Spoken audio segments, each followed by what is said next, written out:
Hey, Kevin here, top 1 to financial advisor and best-selling author, and we are here to talk about the stock market. Today, I want to give you what history says should be the best stocks for January 2022. Now, you might be thinking, why do I care about history, right? What does it matter?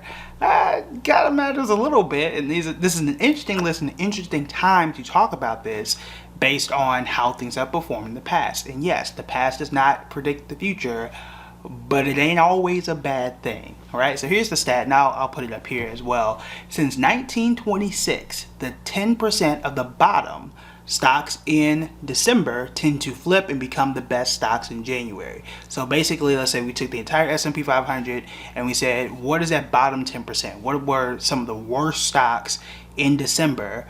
They were just bad that month, and then you turn around in January, they tend to be the best in January. So first off, why is that the case?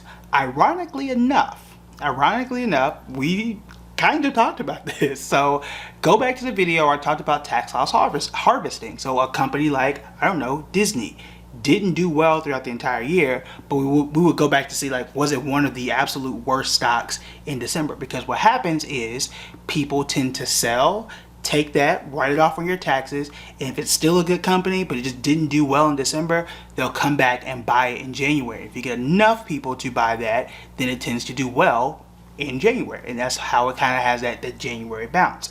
Now, the data does not talk about how well it does from January all the way up to November. It just says the best for this month. Okay, so I'll put the list of the stocks up in just a second, but I want to clarify one other thing. Of the list that you'll see, there are, I would say, probably 3, maybe 4 that I do like for like short-term trades. To me, not every company on here is a long-term thing for me. Okay, and this is also a historical list. It's not a list that I personally created. Okay, so I plan on, depending on how the news goes, I plan on doing my own list of what I like for, let's say, January through June of this year. So if you see 2 videos that says best stocks for January and they don't have the same stocks on it, this is history's list, and then you'll see my list. So stay tuned, hit the subscribe button, so when that video comes out, you'll be on it. Okay, like button, subscribe button, y'all know what it is. All right, so without further ado, here's the stat, right? The 1926 stat. So that's what, 96 years? As of now, it's 96 years of history, which is pretty solid. And that's on average. It's not every single year. And also, I will caution, of the 10 stocks on the list, and I'll read those off too, since I have to actually put it here. There are some I like, some I don't know about, and will do more research on. And I will ask you now, for those who are subscribed, to tell me which one of these do you want to learn a lot more about, and I'll tell you which ones I have trades for and stuff like that. So let's go ahead and look at it. So here are the 10 worst performers, or in that 10%, the worst performers in the S&P 500 for December only.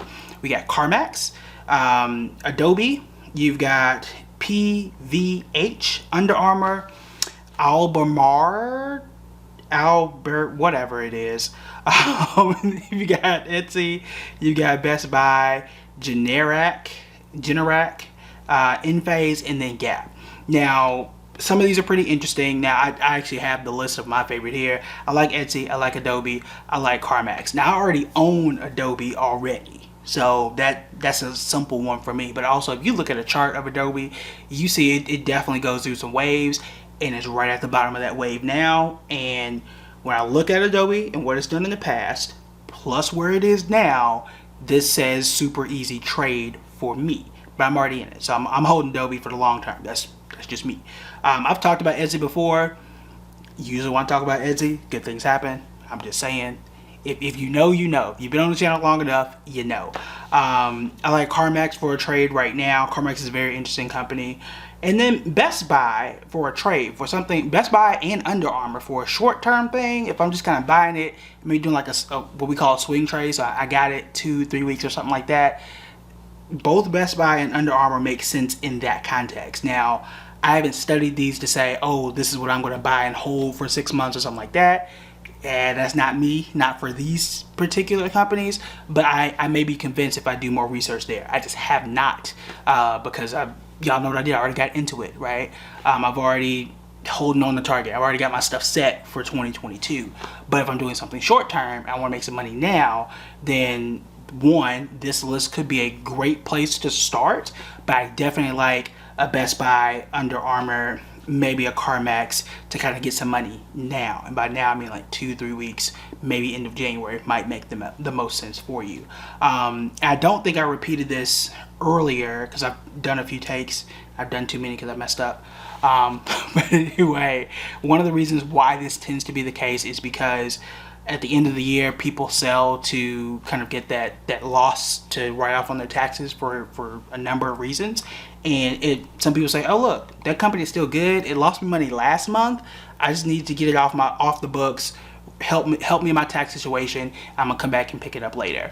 Because nothing has actually changed. Like if you thought Etsy was a good company, it still is, but because it lost in January, I said, look, I'll take this L now, right? Let's say I bought it in early, let's say I bought it in November, right? And it just didn't do well. I can sell, write out my taxes, pick it up in January and give me a much longer time frame to make some money and probably exit with a profit or something like that.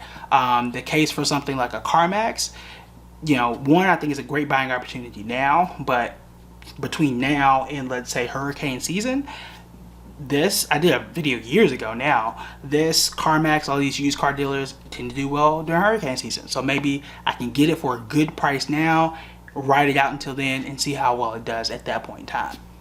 These are just examples, right? So this is a good and interesting list. It's not a stat that I knew previously. I know a bunch of random stats. This was not one of them. So I think it's pretty interesting based on the investing calendar and then which one of this, how these stocks kind of play out. Now I don't know. I'm interested to learn more about Gap because I just don't know anything about them.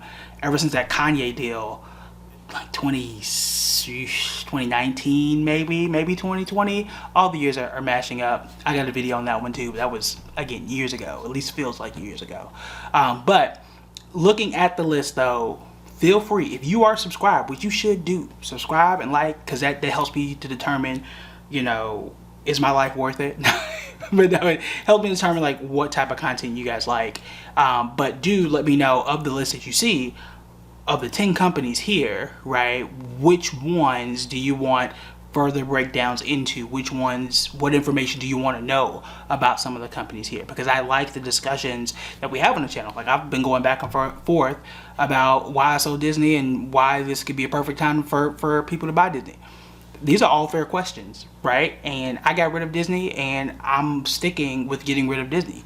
However, that don't mean that Disney is not in a good buying position, assuming that it hits the support level, which says, hey, right when Disney hits this price, it usually kind of goes back up, which I think is about $147 or so.